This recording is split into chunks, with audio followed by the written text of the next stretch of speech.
Belanjawan 2025 membugar ekonomi, menjana, perubahan, mensejahterakan rakyat.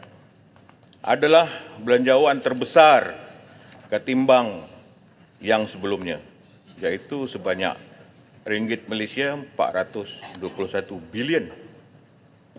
Besar itu baik, sangat baik. Kerana tujuannya untuk mensejahterakan rakyat. Tetapi kita perlu ingat, orang tua dulu-dulu ada berpesan dan berkata, semakin besar periuk, maka semakin teballah keraknya. Saya ingin merujuk kepada maksud kerak, iaitu ketirisan, penyelewengan, pembaziran, orang tengah dan sebagainya. Besar mana pun bajet yang diluluskan, sekiranya tiada mekanisme mengesan setiap perbelanjaan dan penguatkuasaannya lemah, maka akan berlaku banyak ketirisan terhadap belanjawan yang diluluskan itu dan akhirnya tidak sampai kepada manfaat rakyat jelata.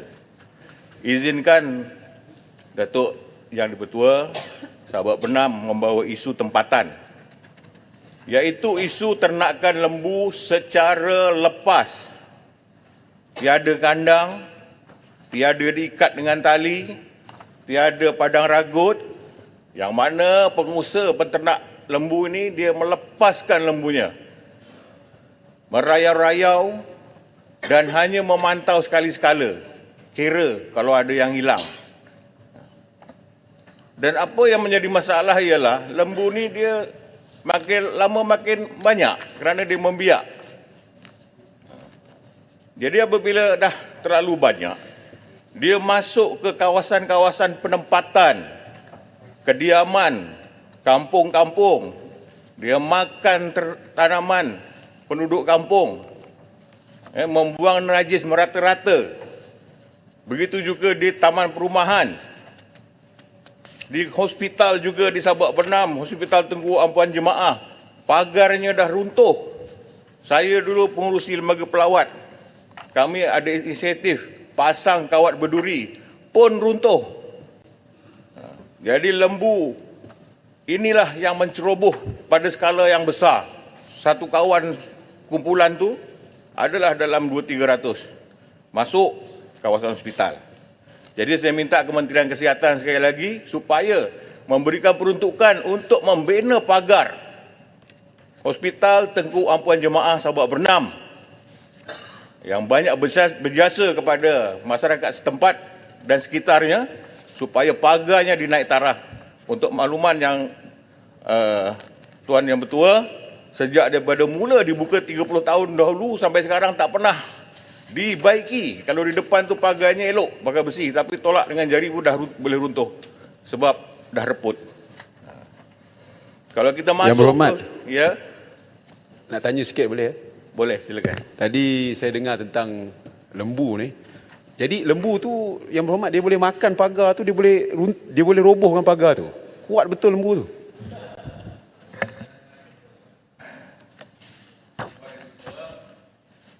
Tuan Yang Dipertua, jangan masukkan ucapan Bangi ke dalam ucapan saya.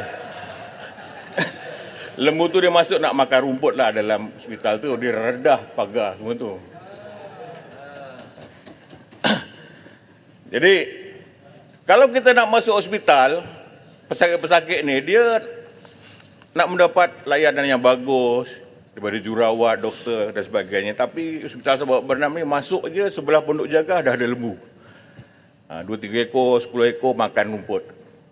Parking di tempat parking kereta, sebelahnya ada asrama jurawat. Pun tak nampak jurawat, nampak lembu juga. Makan rumput. Masuk dekat unit kecemasan, pun nampak lembu. Maksud saya bukan lembu duduk dekat unit kecemasan. Kita duduk kat unit kecemasan tu, tunggu giliran, nampaklah lembu kat luar tu bakar rumput. Begitu banyak lembu berkeliaran masuk kawasan hospital. Dan ini sudah bertahun-tahun berlaku. Saya dalam bahas yang lepas pun saya ada sebut perkara ni. Tapi masih pagar tak berubah juga. Saya rasa sangat bersyukur. Nasib baiklah kompleks Parlimen Malaysia ni dibina dekat Kuala Lumpur. Kalau dibina dekat Sabak Bernam, Tuan dan Ibu Tua pergi ke Dewan pun mungkin boleh terlanggar lembu. Minggu lepas berlaku satu kemalangan maut. Seorang penunggang motosikal lelaki berusia 31 tahun, anak 4 orang, isteri seorang. Dia naik motor seorang-seorang, terlanggar lembu. Dijumpai sudah tidak bernyawa di tepi padang, di tepi jalan. Di sebelah sana pula lembu pun tak bernyawa. Dua-duanya mangsa meninggal, lembu mati. Berlaku di jalan Kampung Batu 3 sepintas. Di situ ada ladang Sabak Bernam, kawasan sunyi. Inilah kawasan-kawasan yang selalu dia menjadi kemalangan jalan raya. Selain daripada kawasan lain seperti di Sungai Lang dan sebagainya. Ya. Di depan MITS, bahagian Terak pun selalu berlaku kemalangan. Minta pihak yang berkuasa pasang lampu sepanjang jalan tu, supaya setidak-tidaknya terang. Mungkin kemalangan ini berlaku sebab tak ada lampu. Kita ni kalau berlaku wabak, denggi ke, malaria ke, COVID-19, kita jaguh menangani masalah ni. Selesai. COVID yang tak dapat nampak mata kasar pun boleh selesai. Tapi lembu yang besar-besar tak boleh selesai sampai sekarang. Yang Berhormat, boleh bagi pandangan sikit? Nak minta pandangan juga tentang isu ni. Boleh. Kerana kes yang sama bukan berlaku di Sabak Bernam saja. Kawasan saya pun pernah berdepan dengan isu yang sama. Iaitu pada pandangan YB, sama ada penternak sebenarnya bertanggungjawab atas kemalangan sebegini. Dan perlu tak kita bukan buat pindaan undang-undang di Parlimen, tetapi undang-undang kecil di kesemua PBT itu perlu dikemaskinikan supaya penternak help responsibility lah dengan izin. Kerana kalau tidak, apabila berlaku kemalangan, penternak katanya bukan lembu saya, dia lari je. Tapi apabila tak ada kemalangan, dia nak keep semua lembu tersebut. Apa pandangan YB? Cukup. Sila duduk. Masukkan dalam ucapan saya. Saya pun berpandangan sama. Macam Majlis Daerah Kuala Selangor, dia ada Seksyen 5/1 enactment mengawal lembu kerbau 1971. Kita nak peringkat pusat ni. Kementerian Pertanian dan Keterjaminan Makanan. Makanan terjamin tapi nyawa tak terjamin. Jadi kena kaji, buat satu undang-undang khusus supaya peternak ini tidak membiarkan ternakannya berkeliaran. Rang Undang-Undang Perbekalan 2025 ada dua perkara tajuk yang sama diulang seperti mana yang lepas. Ketimbang yang lepas lah. Yang pertama, reformasi subsidi. Yang kedua, cukai baru. Saya nampak reformasi subsidi diesel mensasarkan kerajaan telah berjaya menjimatkan 8 bilion. Banyak 8 bilion. Alhamdulillah. Tahniah. Dan belanjawan kali ini yang terbesar 421 bilion. Satu kejayaan lagi, iaitu 20.1% daripada KDNKK. Kemudian 335 bilion untuk perbelanjaan mengurus. 86 bilion untuk pembangunan. Hebat. Saya ceritakan di Pakar Umbi pada rakyat di kawasan saya, terutama petani, kehebatan pentadbiran sekarang ini. Mereka jawab, YB, untung berbilion-bilion sasar subsidi diesel, tapi YB tahu tak apa yang kami petani padi ini alami? Dulu sebelum pensasaran diesel untuk 3 hektar sawah, kami hanya memerlukan RM1,150 saja untuk kerja-kerja penanaman padi. Sekarang sudah naik RM1,670. Maknanya naik kepada RM520. Bayangkan, saya ada 10 hektar. Berapa banyak saya nak bayar? Dia kata, potong jerami dulu 100, sekarang 180. Roto yang pertama 130, sekarang dah 210. Roto ketiga 110 dulu, sekarang 190. Sisir atau pemerata tanah dulu 200, sekarang 250. Labelkan tanah supaya tanahnya sama, tak tinggi rendah supaya semua kawasan sawahnya dapat air. Ya. Label dulu 350, sekarang 430. Tuan Yang Dipertua. Ya. Kemudian tolak tanah dengan bracket. Dulu RM80, sekarang 90. Menuai dulu 60, sekarang RM90. Dulu 1.150 saja kos untuk 3 ekar. Sekarang sudah naik 1.670. Beza 527. Ini yang rakyat rasa. Kita ni sebagai bapa, kalau kita cerita kat anak-anak kita, bapa sekarang gaji besar.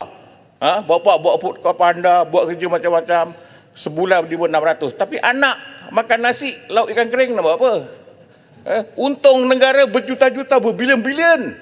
Supaya susah nak nyebut angkanya, dia besar sangat. Tapi petani rugi, terpaksa menambah kos RM520. Ini patut dipertimbangkan. Kejayaan kita bukan nak mengumpul angka yang besar-besar ni. Kita nak rakyat dapat nikmat. Kemudian saya mencadangkan supaya kita supaya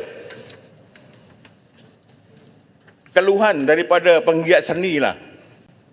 Yang saya jumpa seorang artis, dia menyatakan kepada saya, dia juga seorang konsert organizer, penganjur konsert. Dia kata konsert tempatan dianjurkan oleh tempatan cukainya 25%. Maknanya jualan tiket tu kalau dapat 1 juta, dia bayar 250,000 kepada kerajaan sebagai cukai. Tapi konsert dari luar 10% saja. Kenapa berbeza? Artis luar ni bayarnya lebih dan persembahan mereka kadang-kadang tidak menepati dengan kehendak masyarakat Malaysia. Sehingga ditutup konsert mereka, diberhentikan semata kerana melakukan aksi-aksi yang tidak molek di atas pentas. Tahniah penguatkuasa. Dan tetapi artis tempatan terpaksa membayar lebih cukai berbanding mereka. Dan artis tempatan juga, saya secara peribadilah ingin terutama yang mencipta lagu lah, supaya kementerian yang berkenaan membuat tapisan kepada lagu-lagunya. Kadang-kadang lagu-lagu yang dia punya seni katanya tak sesuai, terkeluar dan dicorong-corong radio, jadi siluan anak-anak muda. Contohnya lah, lagu apa tajuk tu? Sakit hatiku memikirkan kamu, sakit mataku melihat wajahmu. Ini orang bercerita biasa. Tapi selepas tu, lirik selepasnya, terpulanglah, mau jadi apa? Mau jadi hantu, mau jadi buaya. Itu pun boleh dikeluarkan radio Malaysia. Budak di saya pergi melawat. Tuan Yang Dipertua, melawat ziarah orang susah. Pegawai saya cakap, saya pun pergi melawat lah. Bila saya melawat, mak ayah tengah marah. Kamu ni tak pergi sekolah, nanti susah, tak ada pelajaran. Macam mak ayah nak jadi apa? Sekali anak jawab, terpulanglah, mau jadi apa? Jadi hantu, jadi buaya. Budak ni besok sekolah menengah. Habis sekolah menengah, dia umur 18 tahun boleh mengundur. Saya takut dia jadi pengundi hantu nanti. Jadi cubalah, buatlah lagu-lagu yang ada nilai-nilai nasihat. Macam lagu-lagu dulu-dulu, Allahyarham Tan Sri P. Ramlee. Berpuluh-puluh tahun tapi masih sedap didengar.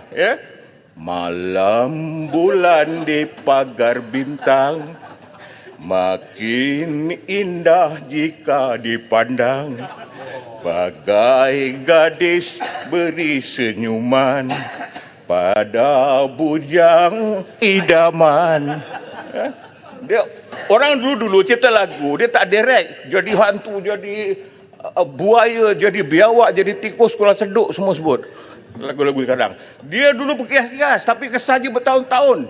Jadi teladan. Bulan, indah bulan di pagar bintang.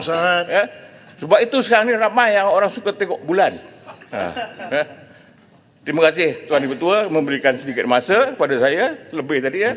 Saya sekali lagi mengucapkan ribuan terima kasih.